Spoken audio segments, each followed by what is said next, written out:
तो आज हम बात करेंगे बायोलॉजी के बारे में।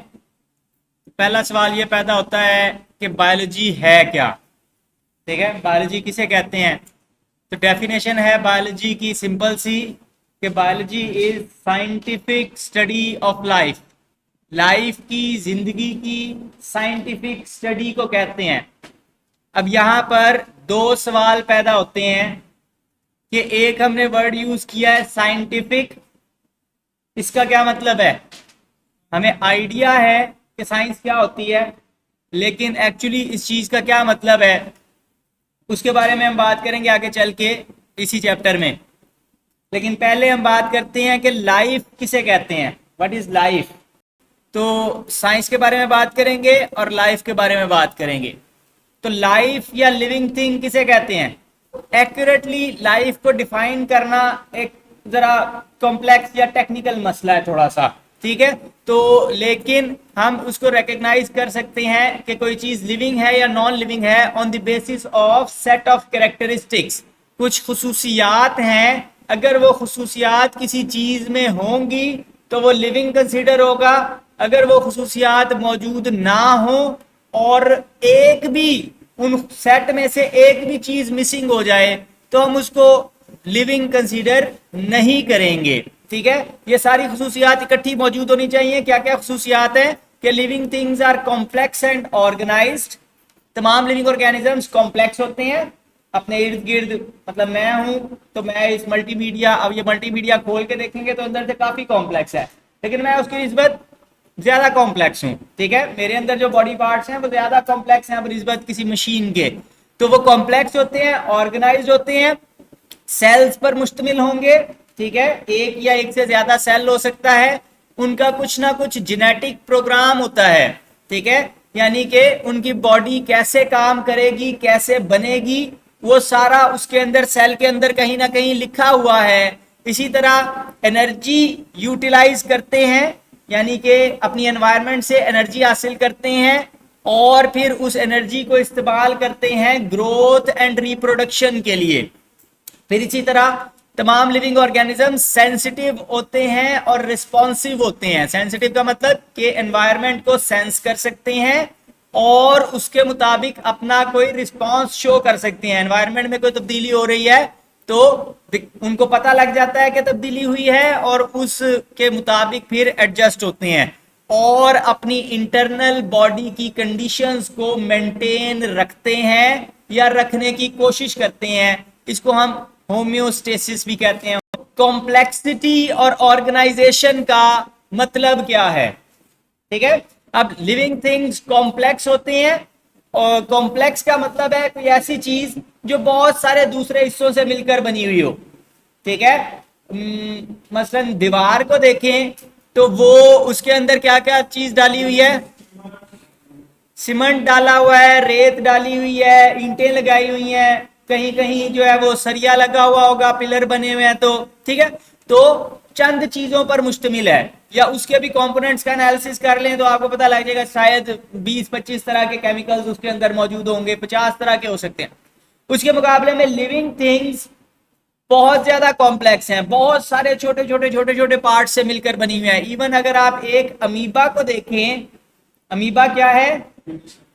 यूनिसेलुलर ऑर्गेनिज्म है, सिर्फ एक छोटा सा सेल है, इतना छोटा सा है कि आप उसे देख भी नहीं सकते।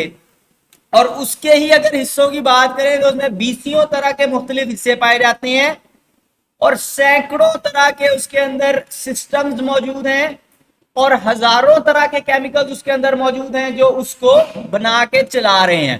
ठीक है, तो यानी कि बहुत ज्यादा कॉम्प्लेक्स है बनिस्बत इस बिल्डिंग के, इस दीवार के।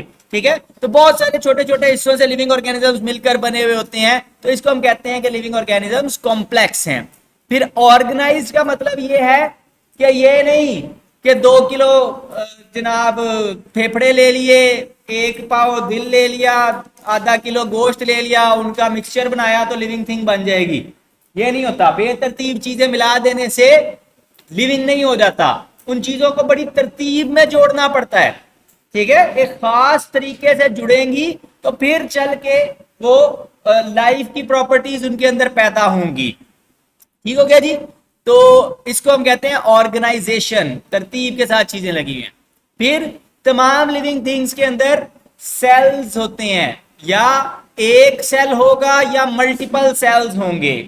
यूनिट ऑफ लाइफ है, यानी कि यूनिट ऑफ लाइफ से मुराद कि वो छोटी से छोटी चीज जिसको हम जिंदा कंसीडर कर सकते हैं तो वो सेल है। सेल से नीचे की कोई चीज होगी तो उसको हम जिंदा नहीं मानते, ठीक है, क्योंकि उसके अंदर वो लाइफ की सारी प्रॉपर्टीज होना पॉसिबल नहीं है। तो हमारी बॉडी सेल्स पर मुश्तमिल होती हैं। बाज ऑर्गेनिज्म सिर्फ एक सेल पर मुश्तमिल हैं, बाज ऑर्गेनिज्म ज्यादा सेल्स पर मुश्तमिल हैं। तो हम कहते हैं कि सेल स्ट्रक्चरल और फंक्शनल यूनिट है लाइफ का। फिर जेनेटिक प्रोग्राम होता है हमारी बॉडीज के अंदर, ठीक है। जेनेटिक प्रोग्राम का मतलब क्या है? अक्सर औकात टर्म्स के अंदर कुछ रूट वर्ड दिए हुए होते हैं, ठीक है। रूट वर्ड से मुराद ये है कि वो अल्फाज जिनसे ये अल्फाज बनते हैं। उर्दू में आपने मसादिर पढ़े हुए हैं, मसदर पढ़े हुए हैं। तो वो अगर उन रूट वर्ड्स का मतलब पता है तो आपको आइडिया हो जाता है कि किस चीज के बारे में बात हो रही है। तो ये जेन का वर्ड यहां पे और जनरेटर में सेम है। जनरेटर क्या होता है? जो बिजली पैदा करता है, ठीक है। तो जेन का मतलब, जेन जहां पे भी आएगा उसका मतलब पैदा करना। किस चीज को पैदा करना है? बेसिकली आपकी खुसूसियात या आपकी बॉडी को बनाना, ठीक है। तो जेनेटिक प्रोग्राम का मतलब है कि अंदर कुछ ऐसा लिखा हुआ रखा हुआ है जिसको पढ़ के बॉडी बनाई जाती है और जिसको पढ़ के बॉडी काम करती है, ठीक है। और ये इंफॉर्मेशन कहां से आपके पास आई? आबाओ अजदाद से, वालदैन से डीएनए आपको लिखा हुआ मिला।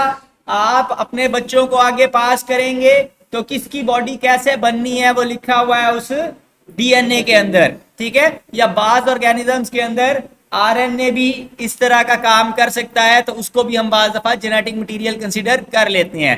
तो वालदैन से औलाद में मुंतकिल होता है और आपकी बॉडी के कैरेक्टर्स को कंट्रोल करता है। कैरेक्टर्स कहते हैं बॉडी के फीचर्स को, ठीक है, यानी कि आपकी बॉडी कैसे कैसे बनी हुई है, आपके बाल कैसे हैं, आपका दिल कैसे बना हुआ है, उसने धड़कना कैसे है, आप कौन सी चीजें खा सकते हैं, कौन सी चीजें नहीं खा सकते हैं। ये सारी चीजें कहां पर लिखी हुई हैं? आपके डीएनए के अंदर, आपके जेनेटिक मटेरियल के अंदर लिखी हुई हैं। और तमाम एक्टिविटीज और तमाम कैरेक्टरिस्टिक्स को ये कंट्रोल करता है, ठीक हो गया जी। फिर तमाम लिविंग ऑर्गेनिजम्स की एक प्रॉपर्टी ये है कि वो एनर्जी को यूटिलाइज कर सकते हैं। एनर्जी यूटिलाइजेशन से मुराद ये है कि वो एनवायरनमेंट से किसी ना किसी फॉर्म में एनर्जी लेते हैं और फिर उससे अपनी बॉडीज बनाने के लिए, क्योंकि जब भी आपको चीज बनानी होती है तो एनर्जी रिक्वायर्ड होती है। आप एनर्जी के बगैर कोई काम नहीं कर सकते, चीजें जोड़ नहीं सकते, इकट्ठी नहीं कर सकते, ठीक है। तो एनर्जी चाहिए होती है एनवायरनमेंट से ताकि आप अपनी बॉडीज बना सकें। अब वो एनर्जी आपको कहां से मिल रही है? जो खुराक सुबह अंडा खा के आए हैं, पराठा खा के आए हैं, तो उसके अंदर आपको केमिकल्स मिले और उन केमिकल्स के अंदर एनर्जी है जिसको आप इस्तेमाल करते हैं अपनी बॉडी को मसलन गर्म रखने के लिए, सर्दी से बचने के लिए, या बॉडी के बाकी सारे काम करने के लिए, साथ ही साथ ग्रो करने के लिए, ठीक है। तो एनर्जी को आप अपनी एनवायरनमेंट से हासिल कर रहे हैं। अच्छा, हम तो खुराक खा के गुजारा कर रहे हैं, पौधे कहां से एनर्जी ले रहे हैं? सूरज की रोशनी एनर्जी है, ठीक है। जमीन के ऊपर जितनी भी एनर्जी आती है वो सूरज से अल्टीमेटली आती है, तो एक्चुअली वो सूरज से कर रहे हैं। तो वो सूरज से एनर्जी एब्जॉर्ब करते हैं, उसको फूड की फॉर्म में स्टोर कर लेते हैं, वो फूड हम खा लेते हैं, ठीक है। और हम उस एनर्जी को इस्तेमाल करते हैं अपनी बॉडी की तमाम एक्टिविटीज को चलाने के लिए। और इस दौरान फिर कॉम्प्लेक्स केमिकल रिएक्शंस होते हैं। उन रिएक्शंस की कुछ एग्जांपल्स यहाँ पे आपको छोटा सा हिस्सा दिखाया हुआ है, ठीक है। यानी कि ये कह लें शायद ये सेल की तमाम एक्टिविटीज का 1000वां हिस्सा होगा जितने केमिकल रिएक्शंस यहाँ पे आपको दिखाए हुए हैं। तो इससे 1000 गुना ज्यादा कॉम्प्लेक्स केमिकल रिएक्शंस बॉडी में हर सेल में हर वक्त चल रहे होते हैं। इस सारे प्रोसेस को, सारे केमिकल रिएक्शंस को जो आपके सेल में चल रही हैं, आपको पता है इसको क्या कहते हैं? मेटाबॉलिज्म कहते हैं, ठीक है जी। फिर इसके बाद आती है ग्रोथ। ग्रोथ का मतलब है बढ़ना, ठीक है। तमाम लिविंग ऑर्गेनिजम्स जो एनर्जी ऑब्टेन करते हैं या एनवायरनमेंट से जो चीजें खाते पीते हैं, मट्टी से न्यूट्रिएंट्स एब्जॉर्ब कर लिए प्लांट ने, तो उस सारे प्रोसेस का अल्टीमेटली मकसद ये होता है कि वो साइज में ग्रो करते हैं। अमूमन पहले छोटे होते हैं, फिर आहिस्ता आहिस्ता बड़े होते जाते हैं और एक मखसूस साइज तक अमूमन पहुंच जाते हैं, जिसके बाद ग्रोथ रुक जाती है। फिर जब उस मखसूस साइज तक आप पहुंच गए तो उसके बाद नेक्स्ट स्टेप आता है रिप्रोडक्शन। रिप्रोडक्शन कहते हैं अपने जैसे नए ऑर्गेनिजम्स बनाने को, ठीक है। तो तमाम लिविंग ऑर्गेनिजम्स एक खास एज पे, एक खास साइज पे पहुंचने के बाद अपने जैसे नए ऑर्गेनिजम्स बनाते हैं, ठीक है। इस प्रोसेस को रिप्रोडक्शन कहते हैं। फिर तमाम लिविंग ऑर्गेनिजम्स सेंसिटिव होते हैं और रिस्पॉन्सिव होते हैं। सेंसिटिव का मतलब ये है कि वो अपनी एनवायरनमेंट में होने वाली तब्दीलियों को सेंस कर सकते हैं। मिसाल के तौर पे अभी पंखा चल रहा है तो आपको हल्की हल्की ठंडक महसूस हो रही है, बिजली चली जाएगी, पंखा बंद हो जाएगा, आपको फौरन पता लगेगा कि भाई अब टेम्परेचर चेंज होना शुरू हो गया, अब थोड़ी थोड़ी गर्मी है, ठीक है। तो वो बड़े कॉम्प्लेक्स सिस्टम आपकी बॉडी के अंदर लगे हुए हैं जो एनवायरनमेंट में होने वाली तब्दीलियों को महसूस कर सकते हैं। यहाँ पे आपको एग्जांपल नजर आ रही है, छुई मुई का पौधा है तो उसको आप टच करते हैं तो उसकी पत्तियां बंद हो जाती हैं, यानी कि वो टच के लिए सेंसिटिव है। अगर चले छुई मुई एक रेयर एग्जाम्पल है, लेकिन उसके बावजूद बहुत सारे दूसरे पौधे, मिसाल के तौर पे कब फूल खिलने हैं, कब फूल बंद होने हैं, फूल पैदा कब करने हैं, किस मौसम में करने हैं, तो अपने एनवायरनमेंट को सेंस कर सकते हैं। इसी तरह जानवर तो आपको पता है, अगर आपने पेट्स वगैरह रखे हुए हैं तो आप उसको बुलाते हैं, वो दौड़ा चला आता है, तो इसका मतलब है कि वो आपकी आवाज को सेंस कर रहा है। और इसी तरह एक अमीबा और पैरामीशियम के दरमियान होने वाली जंग आप देख सकते हैं। अमीबा उसको घेरे में ले रहा है और पैरामीशियम भागने की कोशिश कर रहा है, जान छुड़ा के बाहर निकलना चाहता है लेकिन नहीं निकल पा रहा, फंस गया है, ठीक है। तो वो अल्टीमेटली उसको खा जाएगा अमीबा। तो एनवायरनमेंट में जो चीज मौजूद है, फूड मौजूद है, रोशनी मौजूद है और कोई चीज है जो काम की है, तो उसको डिटेक्ट कर सकते हैं और उसके मुताबिक रिस्पॉन्ड कर सकते हैं चेंजेस को, ठीक है।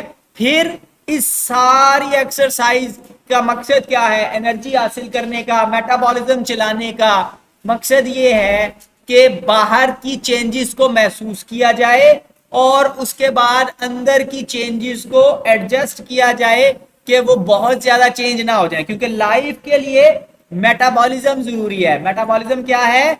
चीजों का कन्वर्ट होते रहना, एक चीज का दूसरी बनाना, दूसरी का तीसरी चीज बनाना, बहुत सारे केमिकल रिएक्शंस हो रहे होते हैं। उन केमिकल रिएक्शंस के लिए बड़ी मखसूस कंडीशंस चाहिए होती हैं। अगर कंडीशंस वैसी नहीं होंगी तो क्या होगा? तबीयत खराब हो जाएगी, किसी चीज की कमी हो जाए, विटामिन डी की कमी हो जाए, कैल्शियम की कमी हो जाए, किसी और चीज की कमी हो जाए, विटामिन ए की कमी हो जाए, तो बॉडी का कोई ना कोई सिस्टम डिस्टर्ब होना शुरू हो जाएगा, खराब होना शुरू हो जाएगा और आपको वीकनेस फील होगी, आप चल फिर नहीं सकेंगे, मेंटेन नहीं कर सकेंगे अपने आप को, ग्रो नहीं कर सकेंगे, ठीक है। तो जब तक वो अंदर जितनी कैल्शियम की जरूरत है, बाहर से हबड़ तबड़ खाए जाएंगे कि जी नहीं मैंने कैल्शियम पूरा करना है, नहीं, तो वो जाके जनाब कहीं से मट्टी कुरेदना शुरू कर देंगे, वो सीमेंट निकाल के खाएंगे अगर बॉडी में कैल्शियम कम है, ठीक है। तो वो अम्मा ने पकड़ लिया, मारा भी, उसके बावजूद कहीं छुप जाएंगे, अगले दिन फिर खा रहे होंगे, फिर पकड़े जाएंगे, ठीक है। तो वो जिस चीज की आपकी बॉडी में कमी है, आपने एनवायरनमेंट से उसको हासिल करना है ताकि अंदर वो चीज मेंटेन रहे। तो अपनी बॉडी को मेंटेन रखने की हर हद तक आप कोशिश करते हैं और अगर आप ये मेंटेन करने में नाकाम हो जाएं तो क्या होगा? अल्टीमेटली डेथ हो जाएगी, अगर बिल्कुल ही कंट्रोल से बाहर हो जाए चीज। तो इस प्रोसेस को हम कहते हैं होम्योस्टेसिस।